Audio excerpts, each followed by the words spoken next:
Hello everyone, welcome to my channel. I am Khushpreet Kaur and आज मैं आप लोगों को बताऊंगी कि कौन सी बुक ज्यादा बेस्ट है। अब मैं ये नहीं कह रही कि आपको सिर्फ यही वाली बुक को परचेज करना है जो मैं बताऊंगी, आप कोई भी बुक परचेज कर सकते हैं।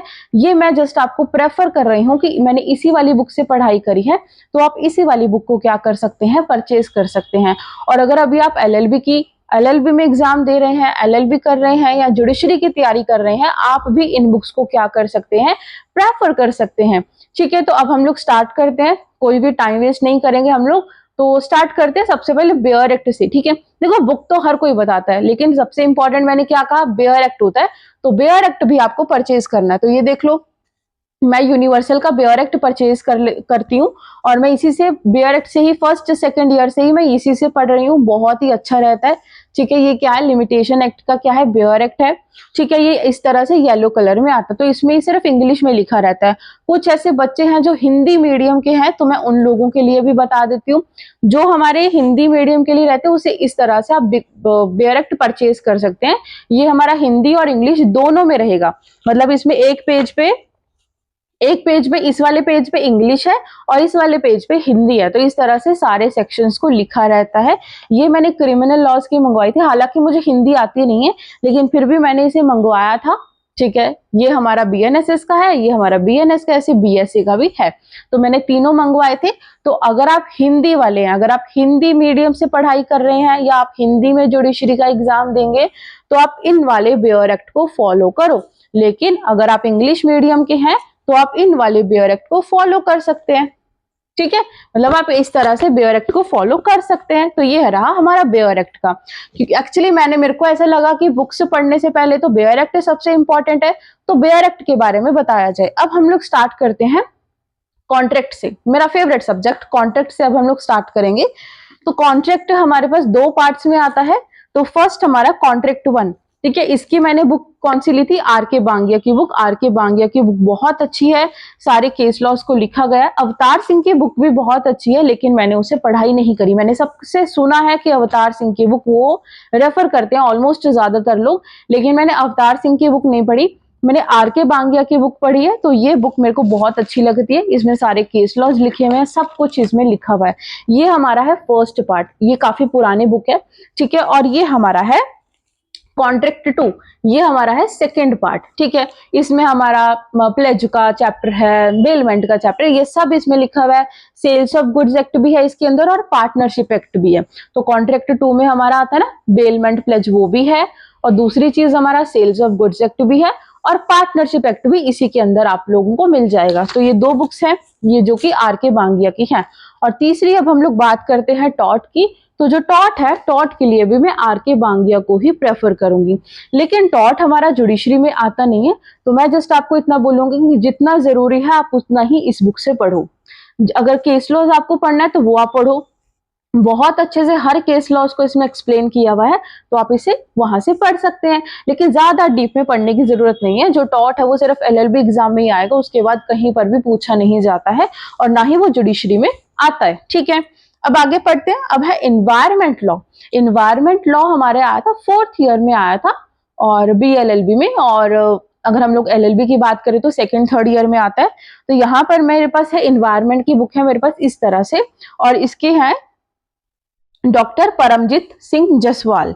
ठीक है, तो ये मैंने इनकी बुक को प्रेफर किया था। इनकी बुक में बहुत ही ज्यादा डिटेल में, देखो मैं बताती हूँ, बहुत ही ज्यादा डिटेल में बहुत सारे केस लॉज इसमें लिखे हुए हैं। तो ये बुक सही है, लेकिन वही है कि एनवायरमेंट लॉ के लिए जो स्टूडेंट्स है वो बुक को प्रेफर करते ही नहीं है, वो गूगल से ही कर लेते हैं। एक्चुअली क्यों है कि जो एनवायरमेंट लॉ है वो बहुत ही ज्यादा बेसिक है। ठीक है, पॉल्यूशन के बारे में, नॉइज के बारे में, ये सब आईपीसी के कुछ प्रोविजंस हैं और सीआरपीसी के इसमें कुछ प्रोविजंस रहते हैं, तो आप अच्छे से कर सकते हैं। मतलब अगर आप एलएलबी के लिए पढ़ रहे हैं तो मैं कहूंगी कि आप एनवायरमेंट लॉ की बुक को परचेज ही मत करो, क्योंकि आप इसे बहुत अच्छे से गूगल से पढ़ाई कर सकते हैं। ठीक है, और ना ही इतना इंपॉर्टेंट है। अब है इंटरनेशनल लॉ। मतलब स्टूडेंट्स को इंटरनेशनल लॉ इतना मुश्किल लगता है, इतना मुश्किल लगता है, लेकिन उसके लिए ये वाली बुक बहुत बेस्ट रहेगी। ये है H.O. अग्रवाल की। जब मैं फर्स्ट ईयर में थी, मैंने इंटरनेशनल लॉ पढ़ा था, तो मैंने इसी बुक से पढ़ा था। हमारे मनजिंदर सर ने हमें यही वाली बुक को प्रेफर किया था और मैंने यही वाली बुक परचेज करी थी और बहुत अच्छे से इसमें एक एक चीज को सब जगह एंड बिल्कुल डिटेल में एक्सप्लेन किया हुआ है। तो देखो कितनी मोटी बुक है, पूरा इंटरनेशनल लॉ इसमें लिखा हुआ है, पब्लिक इंटरनेशनल लॉ। ठीक है, तो ये बुक है, बहुत ही अच्छी बुक है, एच ओ अग्रवाल की। अगर आप चाहें तो आप इसे बाय कर सकते हैं। ठीक है, उसके बाद अगर अभी हम लोग बात करते हैं एडमिनिस्ट्रेटिव लॉ की, तो इसमें है जे.आर. उपाध्याय की बुक, एडमिन लॉ की बुक है जे.आर. उपाध्याय की बुक। इसमें भी काफी डिटेल में सारे कंसेप्ट्स को बताया गया, क्योंकि ये थ्योरी है, इसका कोई बेयरक्ट नहीं होगा। और अगर आपको अच्छे से पढ़ाई करनी है, और हाँ ये तो क्लैट में भी आता है, राइट, ये हमारा बार काउंसिल के एग्जाम में भी आता है, तो आप इसे परचेस कर सकते हैं, नो प्रॉब्लम। ठीक है, अब हम लोग आगे पढ़ते हैं। अच्छा, मेरे पास जो BLLB के स्टूडेंट्स हैं वो पूछते हैं कि मैम हम पॉलिटिकल साइंस पढ़ रहे हैं, हम लोग हिस्ट्री पढ़ रहे हैं, तो हम कौन सी बुक से पढ़ें? तो पॉलिटिकल साइंस की भी SR की बुक और इंडियन हिस्ट्री की भी SR की बुक, तो दोनों बुक्स देख लो, SR की बुक्स हैं। मैं जब BLLB में थी फर्स्ट ईयर में, तो मैंने इन्हीं बुक्स को परचेज किया था। ठीक है, और इससे मैंने पढ़ाई की थी, लेकिन सफिशिएंट था। लेकिन ये कि हिस्ट्री और पॉलिटिकल साइंस आपको एक ही बुक में कंप्लीट नहीं मिल सकता। मेरा जो सिलेबस था वो ऑलमोस्ट मेरा 40% सिलेबस इस हिस्ट्री की बुक में मेरे को नहीं मिला था, और मैंने वो गूगल से पढ़ाई की थी। तो ये दोनों बुक्स हमारी अच्छी हैं, लेकिन मैं आपको कहूंगी कि ये जो पॉलिटिकल साइंस और जो हिस्ट्री है, ये हमारे बस फर्स्ट सेकंड ईयर का खेल होता है, तो बस उतना ही रखो, और इसकी आपको बुक परचेज करने की जरूरत नहीं है।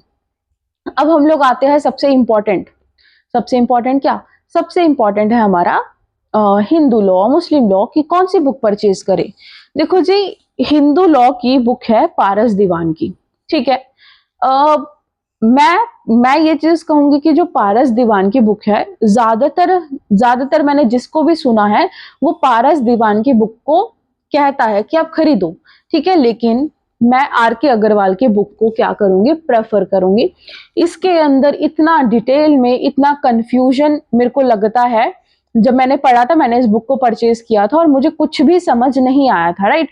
तो मैं आपको कहूंगी कि अगर आप बहुत ज्यादा डिटेल में पढ़ना चाहते हैं हिंदू लॉ को, तो आप इसे परचेज करो, पारस दीवान को। लेकिन अगर आपको लिमिटेड पढ़ना है, मतलब एग्जाम के लिए पढ़ना है, जुडिशरी के लिए लिमिटेड पढ़ना है, तो आप RK अग्रवाल की बुक को परचेज कर सकते हैं। मेरे को ये बुक बहुत अच्छी लगती है, और अभी भी ये बुक मेरी नहीं है, एक्चुअली ये बुक मैंने लाइब्रेरी से इशू करवाई है।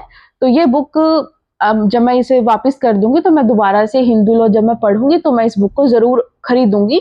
और RK अग्रवाल की बुक बहुत अच्छी है, मैंने अपने सेकंड और थर्ड ईयर में भी इसी बुक से पढ़ाई करी थी, और अगर आज मैं पढ़ाती हूँ बच्चों को, तो मैं इसी बुक से पढ़ाती हूँ, और मैंने इसी बुक से मैंने नोट्स भी बनाए हैं। ठीक है, तो वैसा ही हमारा मुस्लिम लॉ के लिए भी मैं पारस दीवान की बुक है, और ठीक है, मतलब सही है, लेकिन मेरे को बहुत कंफ्यूजिंग लगता है। तो आप एक बार क्या करना, जब आप खरीदने जाओ, तो आप एक बार देख लेना, बुक ओपन करके ऐसे देख लेना कि कैसे लिखा है, सही लिखा है कि नहीं लिखा है। एक्चुअली मुझे काफी कंफ्यूजिंग लगता है पारस दीवान की बुक में, RK अग्रवाल की बुक मेरे को बेस्ट लगती है। ठीक है, अब ये हमारा हो गया फैमिली लॉ का। TPA बहुत important, transfer of property act बहुत ही ज्यादा इंपॉर्टेंट है, और बहुत अच्छी बुक मेरे को ये लगती है RK सिन्हा की।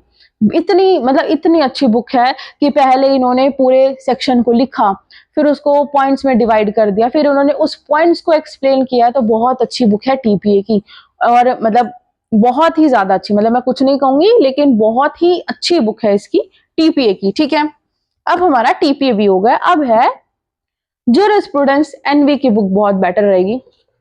ठीक है, ज्यूरिस्प्रूडेंस के मैंने भी नोट्स नहीं बनाए, मैंने ज्यादा नहीं पढ़ाई करी, बस मैंने अपने BA LLB में ही पढ़ाई करी थी इसकी, तो मेरे को काफी अच्छी बुक लगी है। तो मैंने जो हमारी मैम थी, उन्होंने भी हमें यही बुक को कहा था कि आप इसे परचेज कर लो, NV की बुक है, बहुत अच्छी बुक है। ठीक है, इसके बाद हमारे पास है लेबर लॉ, मतलब इतने सारे एक्ट, क्या करें, कहाँ से पढ़ाई करें, इतने सारे एक्ट हैं। तो अगर आपको बुक परचेज करनी है, तो आप SN मिश्रा की बुक परचेज कर सकते हैं, बहुत अच्छी बुक है। सारे फैक्ट्री एक्ट हो गया, क्या हर एक्ट को इसमें लिखा हुआ है, काफी ज्यादा डिटेल में इसमें एक्सप्लेन किया हुआ है। ठीक है, अब ऐसे SN मिश्रा की एक IPC की बुक आती है, और भारतीय न्याय संहिता की बुक आती है, जो कि अभी मैंने परचेज नहीं करी है। और जो मैंने IPC पढ़ा था, तो IPC मैंने एस.एन. मिश्रा की बुक से ही पढ़ा था, लेकिन वो बुक अभी मेरे पास नहीं है क्योंकि वो मैंने लाइब्रेरी से इशू करवाई थी और वो मेरे को वापस करनी पड़ी।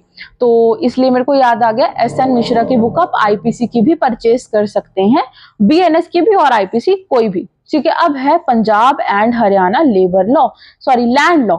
ठीक है, Punjab and Haryana land law. मतलब बच्चों को इतनी कंफ्यूजन होती है कि मैम हम लैंड लॉ के लिए कौन सी बुक लें, तो हर्षाली चौधरी की बुक बहुत अच्छी बुक है, बहुत ही ज्यादा अच्छी बुक है। मैंने अपने जो लैंड लॉ पढ़ा और जो मैंने नोट्स बनाए वो मैंने इसी बुक से पढ़ा है, बहुत ही अच्छी बुक है। ठीक है, मतलब वन टाइम इन्वेस्टमेंट है, क्योंकि आप पंजाब और हरियाणा का अगर आप आगे जुडिशरी दोगे, ठीक है, एपीओ दोगे, वॉट एवर आप कोई भी एग्जाम दोगे ना लॉ में, तो ये आपसे पूछा जाता है, लैंड लॉ आपसे पूछा जाएगा, तो आप इसकी बुक को प्रेफर कर सकते हैं, बहुत अच्छी बुक है। अब आगे देखते हैं कंपनी लॉ। तो कंपनी लॉ भी आप क्या कर सकते हैं, एनवी की बुक को प्रेफर कर सकते हैं। क्या है कंपनी लॉ, एनवी की बुक को आप क्या कर सकते हैं, प्रेफर। वही सेम है, बहुत डिटेल में सारी चीजें लिखी हुई हैं, बहुत अच्छी बुक है। ठीक है, एंड अब है ड्राफ्टिंग। तो ड्राफ्टिंग के लिए कौन सी बुक लें या क्या लें, तो ड्राफ्टिंग तो काफी इजी रहती है, इतना उसमें कोई मुश्किल काम है नहीं है। लेकिन मैंने जो ड्राफ्टिंग की वो मैंने इससे की, इस वाली बुक से। ठीक है, इसका क्या नाम है, ये है जस्टिस बी के बेहरा की बुक। ठीक है जी, बी के बेहरा। ठीक है, इसका नाम यहाँ नीचे लिखा हुआ होगा, आप यहाँ से चेक कर लेना। यह है ड्राफ्टिंग की बुक, मैं दिखा देती हूँ। इसमें इन्होंने प्रॉपर इस तरह से सारे फॉर्मेट वगैरह सब, एप्लीकेशंस फॉर्मेट, डीड, सब इसमें लिखा हुआ है, सब कुछ आपको इसमें मिल जाएगा। अब है सीपीसी। सीपीसी की बुक, मतलब कौन सी बुक पढ़े, क्या पढ़े, सीपीसी बहुत मुश्किल आपको लग रहा है, तो आप पढ़ सकते हैं सिविल प्रोसीजर की सी के तकवानी की बुक। ठीक है, बहुत अच्छी बुक है। इसी तरह से मतलब ये वाली बुक भी मैंने लाइब्रेरी से इशू करवाई हुई है, और ये वाली बुक भी बहुत अच्छी है। अगर आपको सीआरपीसी पढ़ना है, बीएनएसएस पढ़ना है, तो वो भी आप क्या कर सकते हैं, सी के तकवानी की बुक को प्रेफर कर सकते हैं। काफी डिटेल में इन्होंने सारे कंसेप्ट्स को फॉलो किया है और अच्छे से बताया। अगर आपको इंडियन पॉलिटी पढ़नी है, अगर आपको इंडियन पॉलिटी पढ़नी है तो आप पढ़ सकते हैं लक्ष्मीकांत की बुक से। ठीक है, इंडियन पॉलिटी वही कॉन्स्टिट्यूशन ही हमारा ऑलमोस्ट रहता है, बस इसमें केस लॉज नहीं रहेंगे। तो इंडियन पॉलिटी अगर आपको पढ़नी है तो आप ये लक्ष्मीकांत की बुक से पढ़ाई कर सकते हैं। अब है हमारा केस लॉज के लिए हम लोग कौन सी बुक प्रेफर करें।